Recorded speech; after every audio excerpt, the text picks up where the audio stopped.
ఢిల్లీలో ఏ విధంగా జరిగిందో ఆ విధంగా ఇక్కడ జంజీ కూడా ఉండారు అని. ఢిల్లీలో జంజీ ఉండొచ్చు, కానీ ఆంధ్రాలో జంజీలు ఎవరు రాలా. గంజాయిలు వచ్చారు. గంజాయిలు అంటే గంజాయిలని మీరు ఎట్లా సర్టిఫై చేస్తారు సార్? అవును, దాని గురించి చెప్తున్నా. గంజాయిలు వచ్చారు. ఎందుకు నేను ఈ మాట గట్టిగా చెప్తున్నాను అంటే, నేను ఈరోజు మధ్యాహ్నం దాన్న ర్యాలీ తీశారు. ర్యాలీ తీసే సందర్భంలో నేను తిరుపతి లీలామహల్ సెంటర్ నుండి బస్ స్టాండ్ వైపు వెళ్తా ఉన్న కారు.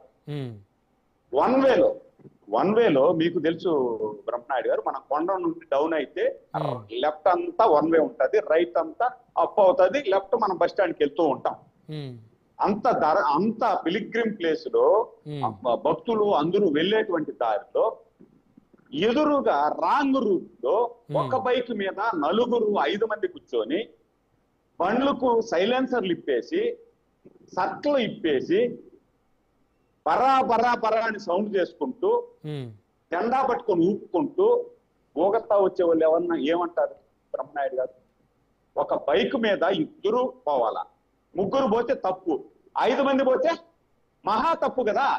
5 మంది పోతే సట్లు ఇప్పేసి జెండాలు ఊపుతూ ఊగిపోతూ వెళ్తా ఉంటే వాళ్ళని ఏమంటారు సార్? జంజీ అంటారా, గంజాయి అంటారా? అదే కదా జరిగింది.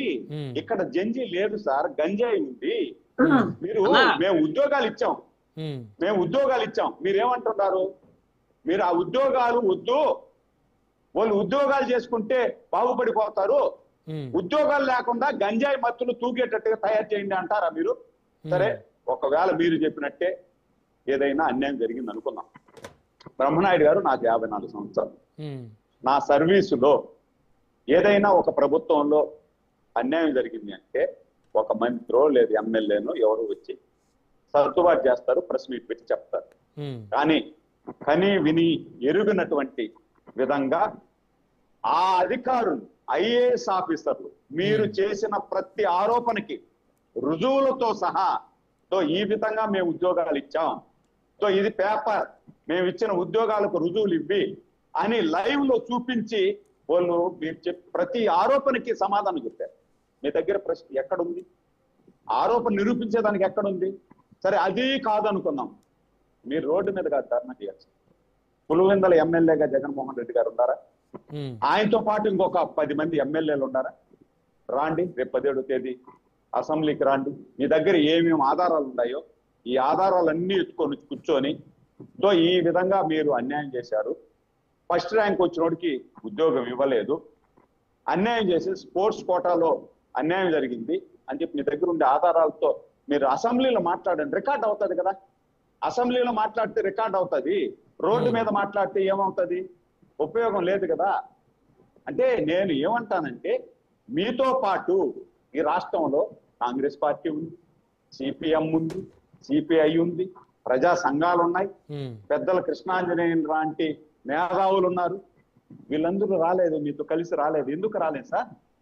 కాంగ్రెస్ ఎంపీ, మాజీ మంత్రి, కేంద్ర మాజీ మంత్రి ప్రెస్ మీట్ పెట్టి నిన్న చెప్పాడు. వేలూరులో వైజాగ్లో ప్రెస్ మీట్ పెట్టి చింతామోహన్, జగన్మోహన్ రెడ్డి మీరు తప్పు చేస్తున్నారు, ఎక్కడా అన్యాయం జరగలేదు, ఎక్కడా ఏమి జరగలేదు, పారదర్శకంగా ఇచ్చారు వాళ్ళు ఉద్యోగాలు, మీరు తప్పుడు మాటలు మాట్లాడుతున్నారు, అది మాట్లాడొద్దండి, ఏవైనా ఉంటే ఇంకా చాలా కొన్ని లోపాలు ఉన్నాయి, ఆ లోపాల మీద మీరు మాట్లాడండి, దీంట్లో మీరు మాట్లాడి మీరే స్వయంగా పప్పులో కాలేస్తున్నారు అని చెప్పి ఆయన అన్నాడు.